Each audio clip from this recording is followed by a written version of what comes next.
Hi, everybody. Glad you could join us again for another reading from the Action Bible. So, last week as we went through the timeline, Jacob, after all of his running and working and fighting with God, Jacob took the name Israel and got to go back home to his father, Isaac. He got to show him the family and introduce him to some of his sons, and one of his sons that we learned, his name was Joseph. Where we left off was when Isaac had passed away and Jacob becomes the head of the tribe, and that's where we're going to pick up today on page 89 if you're following along in your Action Bible. And it's called Big Dreams, and it's based on Genesis chapter 37 and Dreamer for Sale, based on Genesis 37, 12 through 36. So we're just going to start right there and we'll get into it and see what happens this time in the Action Bible.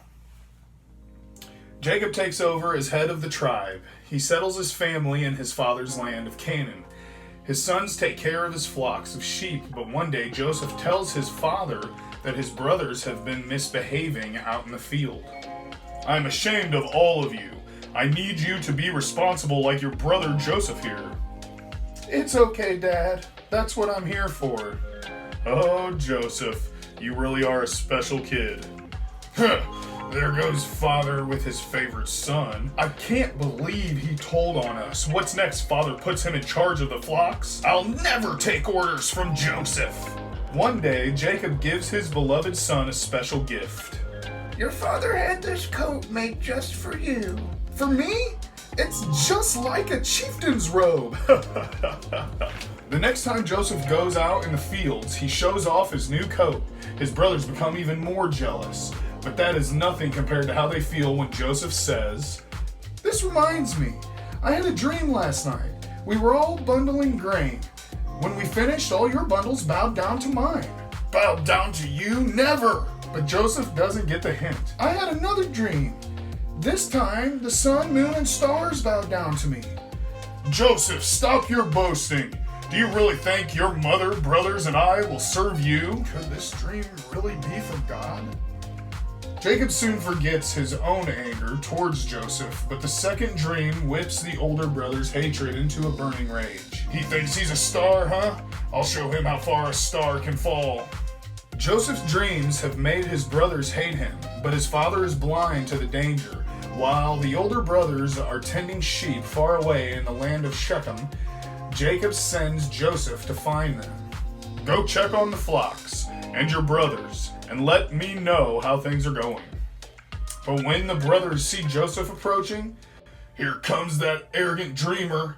I've had enough of his talk. Let's get rid of him."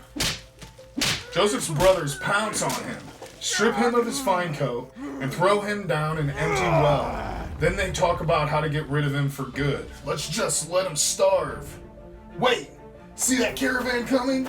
We could sell Joseph to them as a slave, then we get rid of him and make some money." So the brothers pull Joseph out of the empty well and drag him to the caravan. "This boy is our slave, but he talks too much for our liking. How much money would you give us for him?"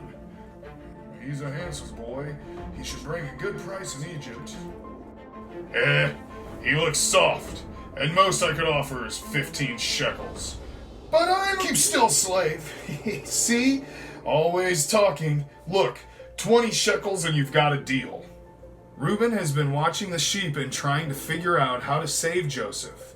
But the caravan is well out of sight by the time Reuben discovers what his brothers have done. "Where is Joseph? What have you done with him?" We sold him to some traders bound for Egypt. Joseph can annoy foreigners for a change. Here's your share of the money." "Sold him? Oh no! What will we tell Father?" "We'll smear Joseph's coat with goat's blood. Father will blame the wild animals." Back at home, the brothers carry out their cruel plan. "We found this bloody coat, but we're not sure whose it is.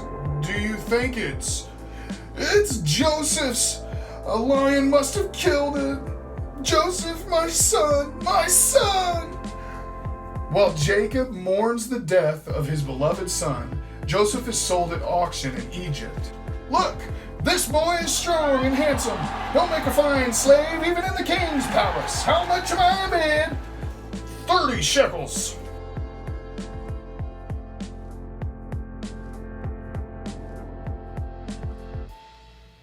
Wow. What a story, huh? And this is just the beginning of Joseph's story. This is one of my favorites. And if there was one thing I could learn out of this part of Joseph's story, I think, it would be, I guess, not to boast about some of the gifts and some of the talents that God gives us, because God gave him those dreams, didn't he? And Joseph kind of bragged on what those dreams meant and what they said, and made everyone kind of feel bad by the way that he was talking about these gifts and the way he was using them at the time. Is there anything that you learned from the story today? That's great. Share that with somebody. Your friends, your family, your pets. You can comment even down below and share it with me. I would love to hear it. So join us next time as we continue moving forward in the timeline of Bible history with the Action Bible. And so the Action Bible is really, really neat and cool, but it makes me even want to get my regular Bible and compare some of the stories sometimes. And this is my regular Bible that I have at my house that I use. I hope you have one at your house. Always look at the stories from the Action Bible and compare them to the stories in the real Bible.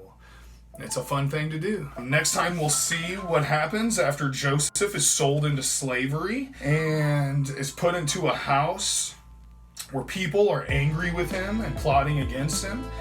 And we'll see how he deals with those things. But I hope that you can join us next time as we read more from the Action Bible.